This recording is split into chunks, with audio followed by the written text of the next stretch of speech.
ଯଦି ଗୋଟେ ଦୁର୍ବଳ ବିରୋଧୀ ଦଳ ତିଆରି हुए ये गणतंत्र से असुविधा पड़े तेणु ये गोटे वर्ष भितर मत कहीं लगुनि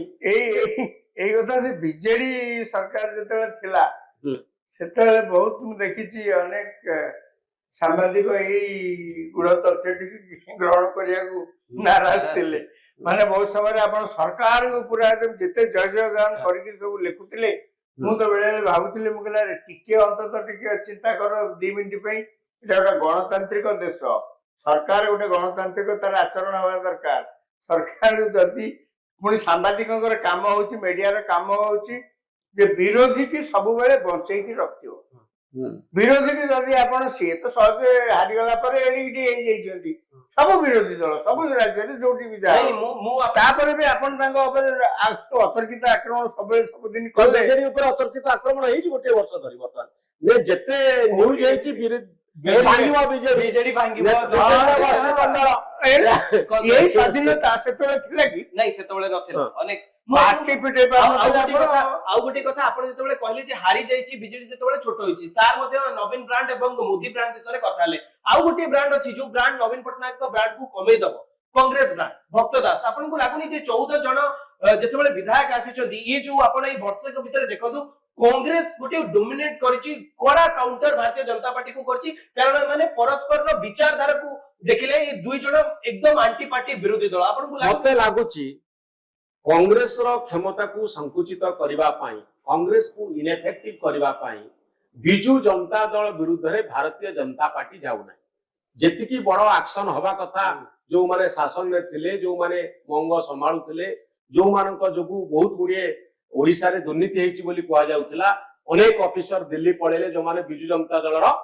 निर्वाचन परिचालना करूथिले मूल कारण होछि गोटे राजनैतिक ये रहिछि जे कांग्रेस को जदि बिजू जनता दल दुर्बल हो जाए कांग्रेस ओडिशा रे राइज करे जो कारण रो आपण देखिबे बिजू जनता दल पाई भारतीय जनता पार्टी रो कोनोसी ना कोनोसी जगह रे सॉफ्ट कॉर्नर थिला बळिया मते लागे से बड़ी एक्शन राजाराम बाबू बारंबार कहउचंती अरे आपण कहउतले कमर भांगी देबे तांकर अंटा भांगी देबे बोली कोन हैला काहे कि से माने पळेले मते लागे या भीतर गोटे नुवा केमिस्ट्री काम करूची कांग्रेस होची ट्रेडिशनल एनिमी तांको काउंटर करियो कहले बीजेडी ओडिसा रे भलो भाबरे बंचिकरी रहिबा दरकार से जो पॉलिटिकल स्ट्रेटजी सर्वाइवल स्ट्रेटजी जा कोनती जा आप कहले जे बीजेपी जानि सुनी बीजेडी प्रति के कोहल मनोभाव रखुची तार कारण हला जे बीजे कांग्रेस जदि आंक प्रति कोहल मनोभाव न रखिबो ताले तार बेनिफिट कांग्रेस आड़ को पळेबो कांग्रेस आड़ को पळेले जो पार्टीटा वर्तमान निर्जीव होइकरी अछि से हठात जीवन न्यास पाइबो एवं आंक पे गोटे शत्रु होइकरी छिड़ा हो ये तो गला राजनैतिक छका पंछा कथा मु मना कर सब राजनैतिक दल तो चेष्टा करिवे ना विरोधी मान को किभली निकमा करिदेले सेमानकर अवस्था सचल रहिबो एटा तो सब राजनैतिक दल चाहते एटा किछि नुआ कथा नै मु किंतु जेतेबेले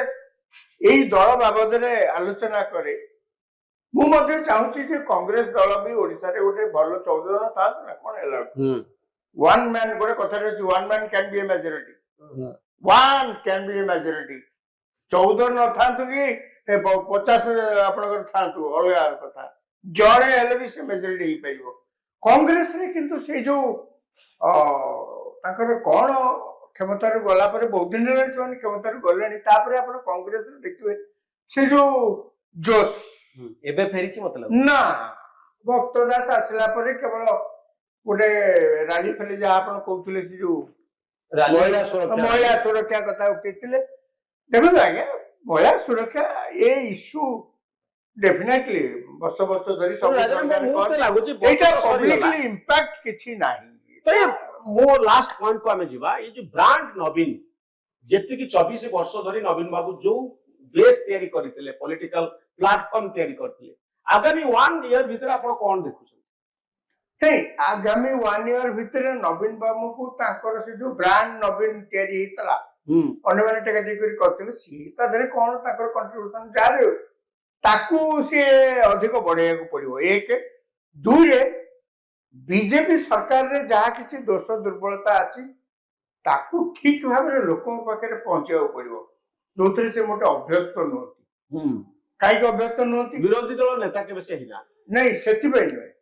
ସେ ଯେତେବେଳେ ସରକାରରେ ଥିଲେ ସିଏ ଭାରି ଏକଚାଟିଆ ସରକାରରେ ଥିଲେ। ହିଟଲରୀ ଶାସନ ଆମେ ଯୋଉ କହୁଛେ ସିଏ ତାଙ୍କରି